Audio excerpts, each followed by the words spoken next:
I need a picture with him because always. Okay. Hey guys. Hey, how are you? Nice to see you. Governor, how are you, sir? Thanks, man. You gonna introduce me? Yes, sir. We're gonna get a picture together without Pat Seager. Jesus, how can we do that? Let's go. Oh, you want to do it?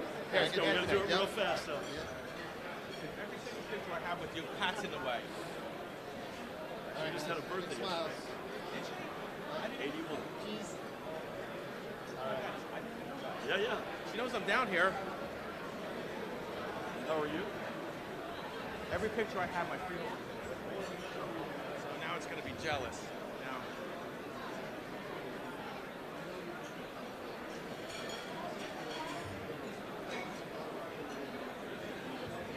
You want to do it now? Okay. Okay.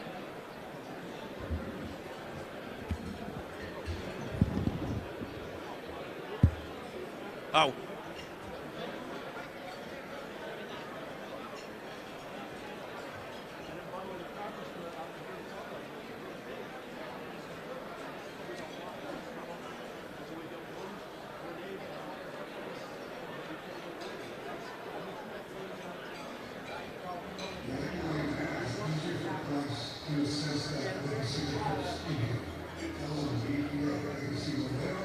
It's a 2-minute video. Okay. It's for our sponsor. I'm under the gun. I apologize. So I gotta speak as I. No, I'm good. I'm good. Yeah.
Good afternoon, everyone. Good afternoon, everyone. So, I want to welcome everyone to the 43rd Annual New Jersey Transaction Conference. So, those who have been attending over the years, you know what, there's been some changes, and there's noticeably missing is our chairperson, Frank Riley. You know what, Frank has been the chair of this transportation conference for 43 years, and this is the first year he's missed the conference. I hope we can keep Frank and his wife Debbie in our thoughts. 2019 has not been a well year health-wise for Frank and Debbie, but they both have separate ailments, but hopefully we'll see him in 2020. But let's keep Frank and Debbie in our thoughts. On Saturday, I did go to Frank's house to pick up a couple of transaction items that I needed to take with me, and Frank said to me, "Michael, you have to blow the train whistle." So, you know what? I'm asking everybody here that if Frank asks you if I blew his whistle, say yes, because there's no way in hell my lips are touching that whistle after 43 years. So, also, he handed me a couple of rubber bands. So, and he says, "Michael, you know what to do with these?" "Yes." I just threw them over my shoulder. We're not doing no rubber band jokes. We're not even doing a Rolex watch joke. And for those who missed, those who have been here for the first time, you're not missing much. Come back in 2020 and you'll hear the rubber band and the Rolex watch joke. So, and really, we've begged Frank to stop telling that joke after 43 years. So I do want to thank Echo Lane sponsoring today's luncheon. Let's give Echo Lane a big round of applause. I also want to thank all of our sponsors as well as our exhibitors who continue to make Transaction Conference one of the most reasonably priced conferences in the country. So thank you to all our sponsors as well as our exhibitors. Thank you very much. Governor Murphy, I want to welcome you, Governor. I want to thank the Transaction Planning Committee. You guys did a hell of a job this year, so thank you very much, and a big round of applause for the committee. I also want to thank the coordinators who coordinated 66 workshops over the past 3 days, so thank you to all of the coordinators. And finally, and I want to give a real big round of applause to all of the Transaction volunteers. They don't get paid to work, but I want to thank them. Frank and I really appreciate all the work that you do at the front desk and volunteering for us. So thank you to the volunteers.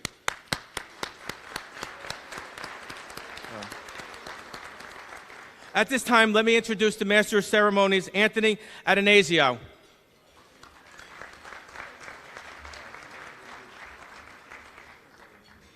Good afternoon, everyone. It's a great honor to be up here with all my friends and family in the transportation community, and it's a great honor to introduce our state's governor, Phil Murphy. I had the honor of serving on the governor's policy team during the campaign and got to understand that this is the first governor since Tom Kean who truly cares and is passionate about transportation. And in fact, Governor Murphy is the first governor to speak to Transaction since Governor Kean. So we are greatly honored to have him here. Without further ado, Governor Phil Murphy. That's extraordinary. Yeah. Come on. My Lord, Governor Kean is one of my mentors and heroes. I just can't believe I'm the first one since he's been here. So, Mike, thank you. You should take that act on the road. Good to see you. Anthony, thank you for your friendship and your kind introduction. Welcome, belatedly welcome to Atlantic City, and thank you all for attending the 2019 NJ Transaction Conference. Those of you who are from New Jersey may have already heard me say that one of the most vital investments our administration, or frankly any New Jersey administration, can make is in our transportation infrastructure. Our economy relies upon the ability of our residents to get to their jobs and to school and then back home at the end of the day safely, reliably, and on time. It's about our roads, but it's also about our mass transit. And in New Jersey, that means turning around NJ Transit. When we came to office about 15 months ago, we inherited an NJ Transit that was, because of the negligence of the prior administration, increasingly unable to keep that promise to our commuters. Positive train control stood at only 12% installed, despite the fact that we were staring down a looming federal deadline, and despite the fact that we have been given 7 or 8 years already to have prepared for it. Obsolete rail cars were finding themselves in the maintenance sheds nearly as much as they were out in service. The ranks of rail engineers have been allowed to fall well below the levels needed to ensure that a single unforeseen sick day could ripple throughout the entire system.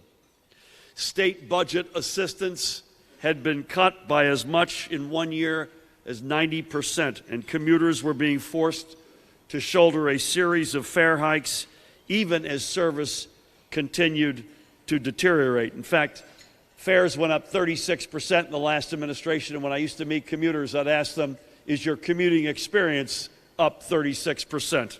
And of course it wasn't. We've been hard at work for the past 15 months to get ourselves back on track. Our work started by installing the new customer-focused leadership NJ Transit needed in DOT Commissioner and Chair of the Board, Diane Gutierrez-Scacchetti. To my left, Diane.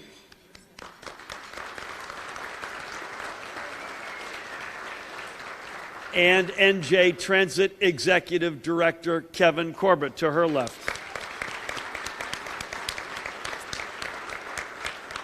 After all, it starts in any organization with leadership. And we enacted a broad-ranging set of operational and management reforms to help them perform their jobs more effectively and more efficiently. We have significantly increased state funding for NJ Transit.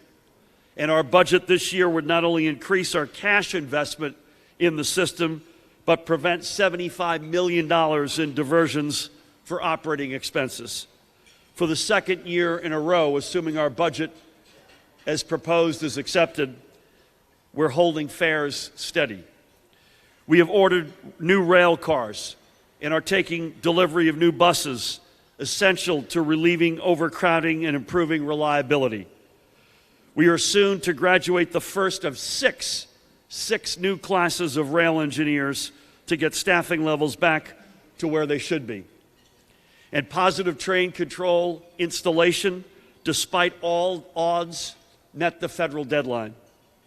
And PTC, which is what we all refer to as, is what gets to why I'm here today. To make sure we met the federal deadline, we had to temporarily suspend some services along NJ Transit's rail lines, including the complete shutdown of the Atlantic City and the Princeton-Dinky lines. We know this was an inconvenience to commuters, and we thank them for their patience throughout the installation and inspection process. We promised them that that service would return by May 24th. I had hoped that we could do a little bit better than that, and today I am proud to announce that we will. Regular rail service will resume on both the Atlantic City and the Princeton Branch Dinky lines on May 12th, nearly 2 weeks ahead of schedule.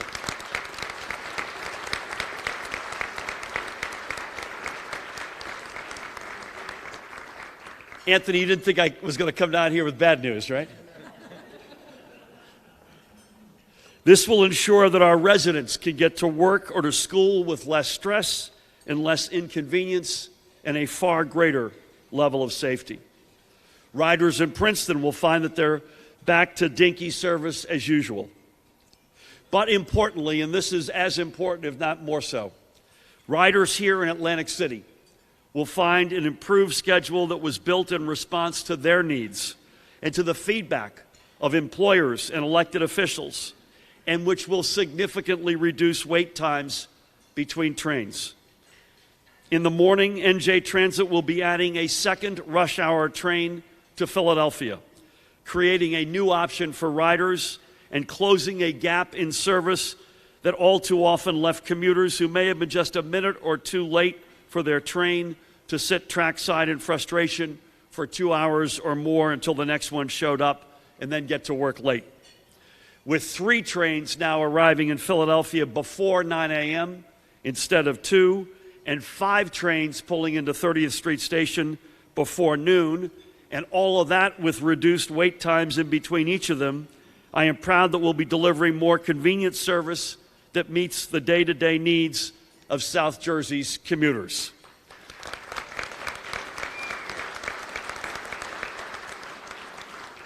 And as we know, NJ Transit isn't just about connecting New Jersey residents with their jobs in the Philadelphia region or getting Atlantic City's workforce to their jobs.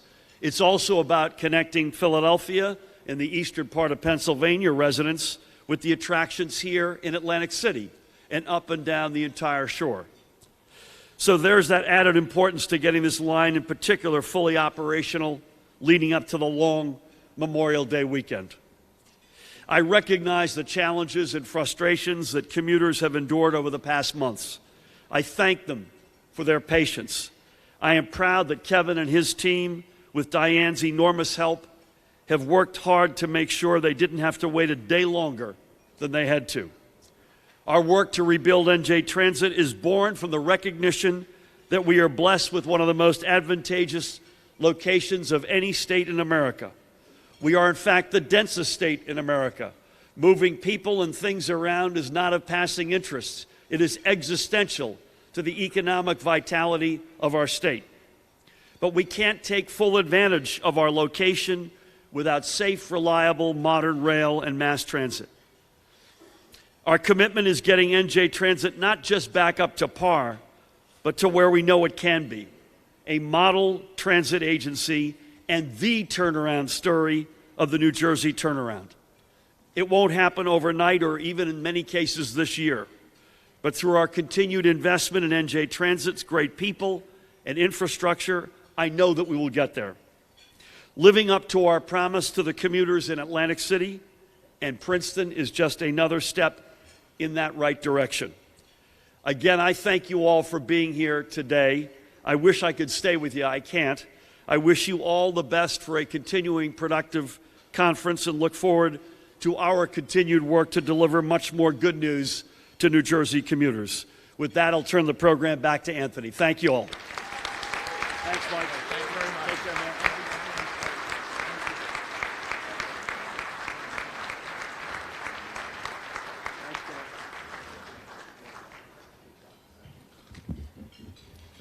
Thank you very much, Governor Murphy.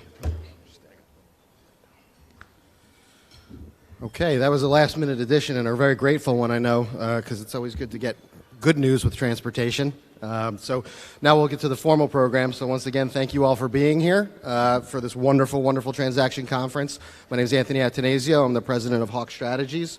As many of you know, that is less than 48 hours old. I figured launching at a transportation conference was a good idea. So I want to thank Mike Vieira and Frank Riley for the opportunity to be here with you today. The transaction has been a very, very important part of my life since I got into transportation, as I know it has all of ours.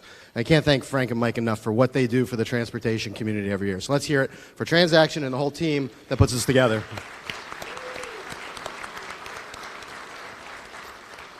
Another question I got since the company's 48 hours old is, well, what about AECOM? Well, I am proud to say that I am going to continue to exclusively represent my friends in AECOM through Hawk Strategies. So everybody, I hope that answers the question so we don't have to do that 5,000 more times over the next 2 days. But I also would be remiss, and I know he hates when I do this, but I wouldn't be standing here today if it wasn't for my father in transportation. And I think everybody here owes a deep debt of gratitude to Jim Weinstein for all he has done for New Jersey's transportation network. So, Jim, sorry about that, but I love you. So to be up here and to be able to introduce such a distinguished panel of guests and speakers is quite an honor, so I'm going to stop talking. The one thing I will pitch is that after the lunch, we have the VIP panel in the salon right next door. We're going to be doing a discussion about bi-state agencies, mass transit, and tolling with a view from the top with Executive Directors Kevin Corbett, John Keller, and the Chief of Major Capital Programs from the Port Authority, Steve Plate. You'll hear from them all briefly here at the lunch as well, but we would love if you could join us at the VIP session. And now it is my great honor to introduce the Commissioner of Transportation, Diane Gutierrez-Scacchetti. Commissioner Scacchetti was confirmed as the 19th Commissioner of the Department of Transportation last year. She was nominated by Governor Murphy as acting commissioner and was fully confirmed on January 16th. A native of New Jersey, many of us know the commissioner very well from her time serving as executive director of the New Jersey Turnpike, which she did admirably and kept it as one of the best-run agencies in the country. She took a brief tenure down in Florida, which I know the weather was much better, to run the Florida Turnpike Enterprise, which she did very well, and now we're very glad to have her back in New Jersey. And the last thing I will editorialize is that Hawk Strategies, for those of you that do not know, is named in honor of my alma mater, St. Joseph's University in Philadelphia. And the commissioner is a proud Hawk mom. Her son is also a graduate of St. Joe's. So it is my great honor and pleasure to introduce Commissioner Diane Gutierrez-Scacchetti.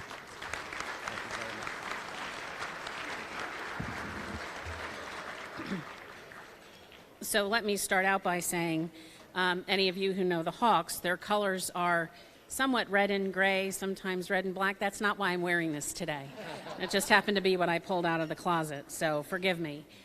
But I'm very happy to be back here with all of you. I leaned over to Kevin as the governor was talking and said, well, that kind of wraps up our comments, Kevin. So he and I will be doing a duet shortly for your entertainment. How do you follow a governor who is so passionate about transportation and is so committed to making certain that we get the funding that we need to make certain our entire transportation system works. And so before I start with some of the comments that we prepared, I want to just touch on the budget, because from time to time we hear the critics saying that it's really not an increase, it just means you're taking money from one place and moving it to the other, which I can understand why people might see it that way. But if you think about it, last year, and you'll see some slides where we talk about the trust fund, last year there was a diversion of $50 million from the trust fund and 25 from the New Jersey Turnpike to fill the gap from the governor's proposed budget to the actual approved budget. What that does is, it filled the gap for transit, but that's $75 million of surface transportation work that actually doesn't get done. And in the case of DOT, and you're going to see our slide on the 23 cents, because that's the most popular question I've been asked in 14 months. You're going to see that the DOT benefited by about $49.5 million from the trust fund reauthorization. So when you take $50 million to fill a hole in transit from the trust fund, what does that leave me in reauthorization dollars? Who can do the math? Quick. I'm short of $500,000, okay? So we need to get to a point where we stabilize that kind of funding so that DOT can plan, Turnpike can plan, and most importantly, transit can plan. The roads have had the ability to have a pretty stable funding source, but I need to make certain as chair that Kevin has the tools that he needs to do the capital planning that continues to move New Jersey Transit forward. Yes, 2018 is certainly defined by PTC, but we have a lot more important work to do. And yes, we will trip and sometimes we will fall, but we will get back up and we will continue to push that ball down the field until we get New Jersey Transit back where it needs to be. So that is my shameless plug for the governor's budget. I hope you all advocate for it. I hope you understand the importance of the transportation funding that he's proposed. But what have I been doing since I was last here? Last time I was here, I talked about being happy to be home from Florida, and we had successfully battled at least 3 nor'easters, I think, in the month of March, maybe 4. We had a busy winter. We had a busy winter this year, too. What else have we done? We're working very hard at changing the culture at the department. We are trying to improve morale and build our young workers up, our young engineers up, and our young finance folks, the folks that we're going to rely on in the future to run DOT. And it's certainly important to me that you understand how your gas tax dollars are being spent. In the time I've been commissioner, I put about 35,000 miles on a vehicle. So we have been out and about talking to stakeholders. Generally, my mantra is, if you invite me, I'll show up. But I'm getting a little tired because I've been doing it for 15 months. And so I will show up, or an extraordinarily talented member of our staff will show up. But you in this room represent all of our customers, whether you're public officials, whether you're county managers or municipal engineers, whether you're consultants or contractors or advocates for good transportation and environmental justice. We want to make certain that we respond to you. And that's not something perhaps you're used to, but for the DOT, very, very important for you to understand that we respect all of you as our customers. You cannot be successful without us, we know that, but we also know that we cannot be successful without all of you. And so it must be a positive, it must be a collaborative partnership.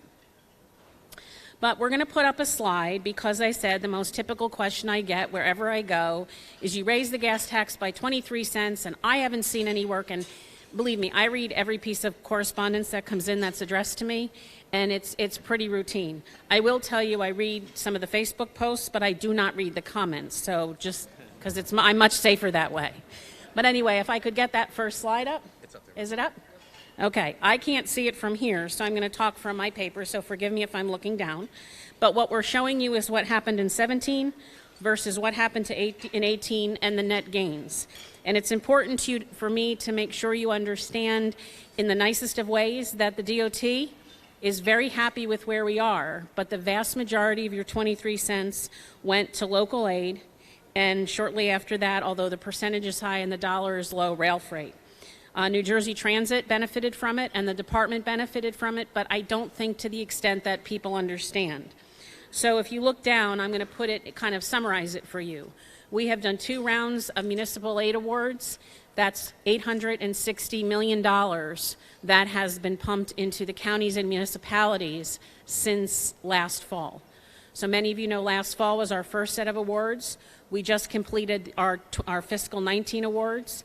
We're going to be adjusting our process to make the aid applications match up more closely with the budget year so that you can know that you have the money, get your contracts bid, and be ready for construction in the spring. That means potentially in the last 18 months, we will award close to $1.5 billion in county and municipal aid. And I think that is an extraordinary result of the Transportation Trust Fund reauthorization. If people ask where that money is, it is in the process. Most of it is, but we're still in the process of putting it under contract with the municipalities. And then to support them, we will be working through standing up our local aid resource center so that we can help them either for those who didn't receive awards, get awards in the future, for those who are struggling to get their contracts underway, help them with that process if we need to. But it's very important for me to make sure that you understand when you ask where it went, and I know it's not 23 cents anymore, it's like 27.4. That money is really working hard in the counties and municipalities. The department is not interested in that money rescinding back to it. And you might ask me why. Well, first of all, because all I can do with it right now is take it and put it back into the same system it was in. But the real reason is because it doesn't benefit the department if you're not spending your money. I need to work on my statewide projects and my state highways and interstates while you all working on your local highways and your county roads and your local city streets, so that when it's all put together, you know, in the next couple of years, we have a really strong surface transportation system, and that is the key.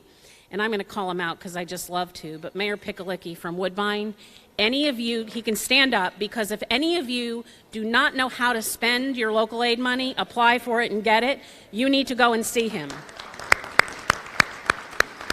I truly brag about him all the time because he has used the system exactly how it's intended to be used. He doesn't rescind funds. He comes to us with good estimates. When his estimates drop, he tells us that they've dropped, and we work to make sure Woodbine gets what it needs to continue to grow. And that is, we want to see that. We want to see all of our municipalities flourish. And so at this point, I'm happy to say for fiscal 19, 537 towns, 95% in the state, received local aid awards, which for us is 2 years of very strong distribution of local aid funds. So we really need you to continue to be committed with us to getting that money spent. And that's whether you're on the consulting and contracting side or the municipality side. What else are we doing? Well, we are working hard to really develop relationships with all of you. So our Commitment to Communities program, which we announced last year, is getting a little bit stronger. You'll be hearing from us soon on what we hope to accomplish through the Commitment to Communities, whether it's the Local Aid Resource Center, whether it's looking at better ways to deliver services to you, all of those things that you need, that the department, you do depend on the department for. We are realigning the department functionally. We don't have enough staff. And that's not our issue. Our issue is, do we have functions in the right place? How many of you ever have come to the department for a traffic signal? Come on, you can take a minute, put your fork down, okay? We need to be better at delivering more quickly on those kinds of requests from towns, especially where they need it. We need to cooperate with towns that wish to beautify along state highways to have jurisdictional agreements. You have to remember that is not a one-way street. It is two. So we need you to come to us. We need you to help us to deliver to you. We need you to help us identify places where you can do work that perhaps you would have asked the department to do, but we're not as good at, right? So we are a functional unit. We move freight, we move people, we move goods and services. But at the end of the day, if you're going to ask me to plant flowers in a roundabout, I'll leave that to the locals. Right? He's happy because he's already made that request of me. But the point is, we should be working together all the time. I should be able to have that conversation with you, and if there's something that makes sense, let's sit down and discuss it. That's our commitment to communities, and it'll continue to be that way. We talked last year about staff augmentation contracts. That has been a little bit slow, but we have selected 21 firms for 9 contracts, and that process, for those of you who are successful, will get underway so that we continue to make sure our delivery is a little bit more expedient than it is. In addition, we are looking at what we call our PEDE program. It's the Professional Engineer Design Experience program. We will be taking our project managers that are graduated engineers to give them the time they need, their 4 years of design experience that they will need to actually sit for the PE exam. And that's important to the DOT to have licensed PEs on its staff. We have a very small number right now, but we are trying to grow that number. We are trying to, and this is important, so listen to what I'm saying, get them to commit to working in government. So all you consultants that see me producing licensed PEs, this is not a farm team for all of you. This is meant for the department. So please keep that in mind. So what are our goals? Obviously, to provide a world-class transportation system for New Jersey. I do that with my partner at New Jersey Transit, my partner at New Jersey Turnpike, and my partners at South Jersey Transportation Authority. Very important. What else do we want to do? We want to make certain that as we continue to grow, we're using the technologies that are available to us. It's not about adding more pavement. It's about moving traffic more efficiently. So we need to really engage in that and maybe come up with some new ideas that make it safe using technology. And I know sometimes we're a little resistant, but we have to open our minds and we have to become advocates for that. And we have to eagerly embrace the fact that we are a customer service organization. So for me, having the governor here today was phenomenal. I have one more slide and we can put it up briefly for you to look at. I'm not going to talk to it. For those of you interested in the 2020 capital program, it's really just how it breaks out by category. We have just submitted it to the legislature, so talking about it, not that it's not important, but it is always subject to change. We hope not. We think it's the right investment at the right time. Again, it's something new for us to go through a capital investment strategy process, but we will continue to do it until we are able to refine it and make sure we are investing the bulk of our money where it's most important to the state of New Jersey. I am happy to see all of you. I will be here. The governor left. I'll stay for a little while, but I've got to go back to Trenton. But I really appreciate all that you do. The fact that you're here, continuing to move transportation in the right direction for the state of New Jersey. Thanks.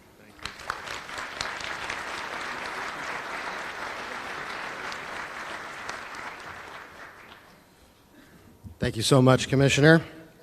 One of the things that folks seem to forget when they're complaining all the time about infrastructure delivery is that, when we were testifying and fighting to get the gas tax raised, one of the things I would repeatedly talk about at all the legislative hearings was exactly that, the health of the agencies, and how not enough attention had been paid to the need for healthy agencies. If we don't have strong agencies, we don't have strong industries. And the reality is that it's a partnership, and without both sides being strong, we're not going to have the capital infrastructure delivery we all need as a state. So it's very refreshing to have the leadership to the left that is absolutely leading in that direction. Before I introduce our next speaker, I just want to recognize 3 of our other distinguished guests up here on the dais. To my right, we have Mary Amin, Executive Director of the North Jersey Transportation Planning Authority. See, I can. Barry Seymour, Executive Director of the Delaware Valley Regional Planning Commission.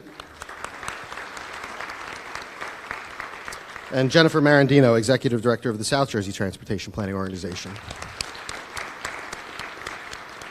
A lot of folks obviously focus on DOT, Turnpike, Transit, the bi-states, about all the capital work, but folks seem to forget sometimes that our MPOs are responsible for a tremendous amount of our capital investment as well. So thank you very much for being here today.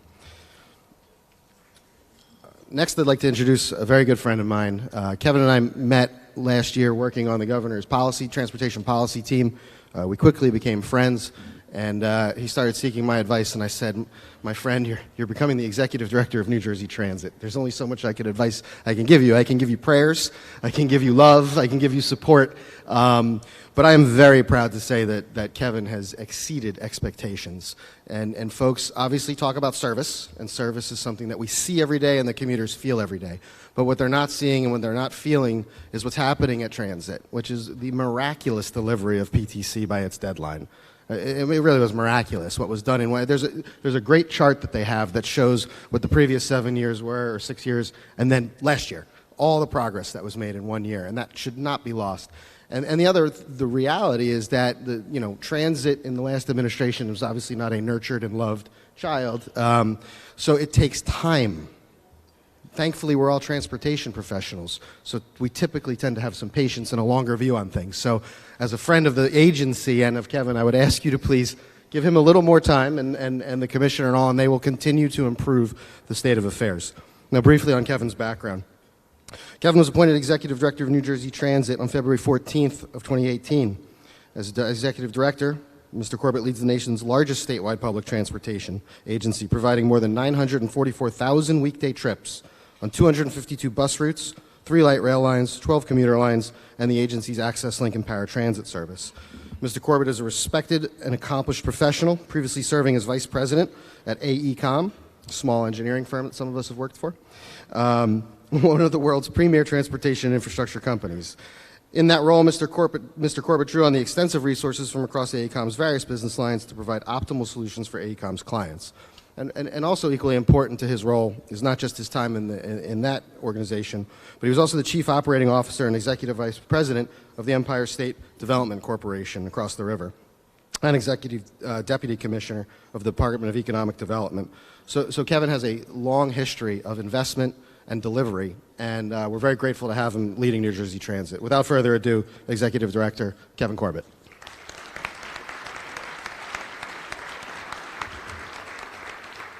Thank you, Anthony, Mike. It's certainly a pleasure to be back here. I appreciate you lighting candles at church regularly for me. That does help. Diane and I were just chuckling. You forgot, though, to put a little endowment fund for the therapy sessions that we need. But I'll keep my remarks relatively brief, as I want to save plenty of information for the VIP workshop panel that I'll be part of with Steve and John immediately following the lunch that Anthony mentioned. So certainly looking forward to that, and hope some of you can join us. As I say, this last year has certainly been one interesting year. I think where they say in dog years, that probably equals about 7. And it was certainly an eventful one, and one proud of a lot that we accomplished. There's a lot to be done, but we did accomplish a lot. Certainly, it is a great honor to be, have the governor here and Diane, and certainly very tough acts to follow. And as the governor mentioned, we had some tough decisions to make last year in order to meet the 2018 year-end PTC requirement.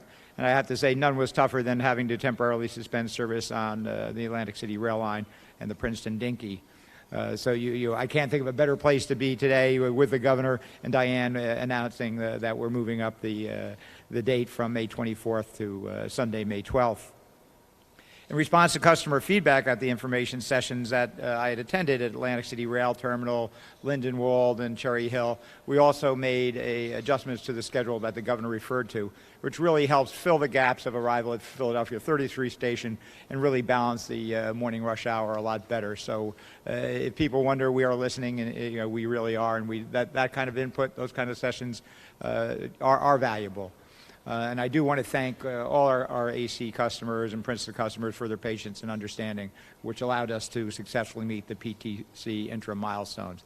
I think some of you may have been in Eric and Robin's workshop earlier, and I think a great kudos to public service. People were working Christmas Eve, Christmas Day, New Year's Eve, New Year's Day to make sure that we were up and running in full PTC compliance on that Monday on the 2nd. I think about PTC, for those, Eric and Robin may not have mentioned it, but internally we refer to the PTC project as Project Seabiscuit. For those of you who know the movie, the underdog that made the comeback. And like the racehorse, we were able to cross the finish line in time to qualify for the December 2020 deadline for full revenue PTC implementation. But internally for New Jersey Transit, I think it's important to say that if we were able to make that 2018 interim milestone against all odds, there isn't anything that we cannot accomplish at New Jersey Transit, and I firmly believe that. Aside, there is life beyond PTC. Sometimes I tend to forget it myself, but as the governor said over the course of 2018, we also ramped up our recruiting efforts for engineers and bus operators. We hired more than 100 locomotive engineer trainees and received more than 4,000 applicants. Clearly, there are people serving in our great industries. Transportation is a great industry. As Diane said about getting PEs for, there's a great, for DOT, there's a great deal of pride you take in working in a public agency that sometimes I'd say in the private sector it's not quite the same. So, when we open our doors and we really make a point of reaching out, you got a really wide, young, diverse talent pool to draw from in New Jersey. So very happy how that's worked out for locomotive engineers. We also are now, as the governor said, running record-setting 6 concurrent locomotive training classes. And you will see the numbers graduating as they come, as that 20-month training period unfolds, starting, some in May, but particularly from October on, you'll really see full ranks of engineers and avoid the cancellations that so many of our riders, unfortunately, have had to suffer particularly during holiday seasons when the staff take vacations. There's also mention on the bus side, not to be taken for granted. Some may be going to Mike Kilcoyne's panel this afternoon. We have now hired more than 400 new drivers, approaching the 500 new drivers. While it's not as noticeable as trains, that means all hundreds of canceled buses that were canceled for years are now rolling every day. So things to be taken for granted. It doesn't make headlines, but it really is making a difference in the quality of our bus service. But it's not all about the operations. It's also what investments we're doing on the capital side. And as the governor mentioned, the new multi-level rail cars at the December board, Diane and the rest of the board approved a contract with Bombardier for 113 new multi-level rail cars, increasing capacity, improving reliability, and enhancing the customer experience. On the bus side, we took delivery of 182 new cruiser buses, and the board recently approved a contract for 85 new articulated buses to replace that aging fleet. And I think, as anyone knows, as you bring down the average age of your fleet, that means lowering the mean distance between failures and the virtuous cycle. So these are really important investments. But also looking forward to the future, even beyond that, we were recently received from New Jersey DEP a grant to develop an electric bus pilot program in Camden. The pilot will consist of 8 electric buses and will allow us to study in real-world scenarios the benefits and challenges of utilizing the alternative energy source for our bus fleet. One of the things, though, that really is important is doing all these things is also our getting out and communicating it. So we've been investing with Anthony and his group, leveraging technology to better communicate. As a result of customer feedback, particularly one from Middletown who rides and is not afraid to tweet, who was sitting here a few minutes ago, we've upgraded our mobile app to allow customers to have customized service alerts sent to their mobile device via push notification. So you're at home and we know a train or a bus is going to be altered or there's an accident, you get that sends right out to your iPhone or your mobile app, and you can see, gee, it's going to be a half-hour delayed or whatever. And that allows people to really plan and adjust a lot better. And that seems to be ratcheting down the frustration that has built up over years. So the communication is important, and we're certainly working on that. And there'll be more to come from Anthony and his group going forward.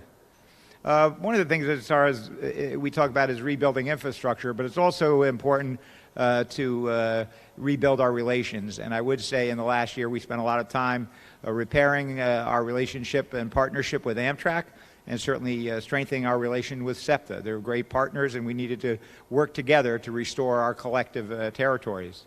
We finalized a critical funding agreement with Amtrak, and working with our partners on the Northeast Corridor Commission, we'll be investing millions of dollars on infrastructure from Philadelphia to New York, including the Portal Bridge. And certainly it's a symbol of decaying American infrastructure, Portal Bridge. I should say a brief comment on that. it is certainly a key project for us moving ahead. The early action construction was completed on time and under budget. We are one step closer to improving the reliability and predictability for our customers that they deserve to have on the Northeast Corridor. The 110-year-old bridge that many of my staff say that we should buy and put next to the London Bridge out in Arizona, it would be a great attraction. Right now, we're 100% design. We've been doing the outreach. We're going to have more to do, prepare, and we're waiting for FTA to finally approve, and we're at that phase of working through them.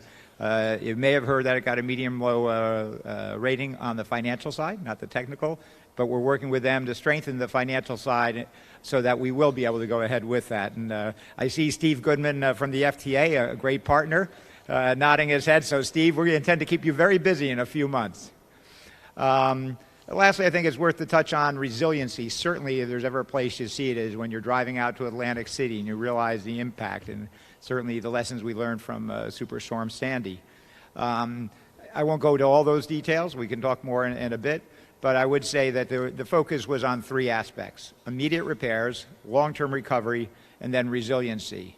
And working with the FTA, many of the major projects are funded by the FTA in the Competitive Resiliency Program. Several of the projects I should mention, just to show you, Diane's coming out with $1.5 billion. I don't want to look like I'm a slacker here. So aside from Portal Bridge, we have the $595 million replacement of the Raritan River Bridge. Again, I think Eric, some of those were at that panel, saw what projects we're putting out. We're continuing to move ahead with the $500 million first-of-its-kind microgrid, the $195 million long slip fill and rail enhancement project at the Hoboken Terminal, and more than $200 million County Yard and Delco lead project for being able to store our equipment in severe weather up in the middle of the state so that we can get them right back into service after a storm passes through. And then there's things maybe a little more mundane, but still $118 million of resiliency projects for upgrading our signals and communication assets to raise them up so they would be resilient against any significant flooding or storm. In total, that's more than $1 billion worth of investment in the future of New Jersey transit. I would say that's not insignificant, and I would say in closing, to echo one thing that Diane said, that you need to be advocating. When I showed up for the governor's budget address in the state at the State House, there were thousands of people holding up signs, "Save our schools." I didn't see any signs saying "Save our transit system." We're competing with healthcare, we're competing with education and other needs, and there are a lot of mouths to feed if you're in the legislature or the governor's office. We really need to be out there advocating for the funding that we need. So I would hope you'd take Diane up on her suggestion. In closing, I would say none of this that I've done, though, we joke about it, you need a thick skin in this job, but I tell you, it makes a big difference when you have a governor and a chair like Diane behind you. And with the great staff we have and the resources, I'm extremely excited. It's been a busy year, and it'll be a tough year still getting through this year, but the governor is right and Diane's right. As we go through with the resources and the support I have, I'm extremely happy and optimistic about where we'll be next year when I report. Thank you.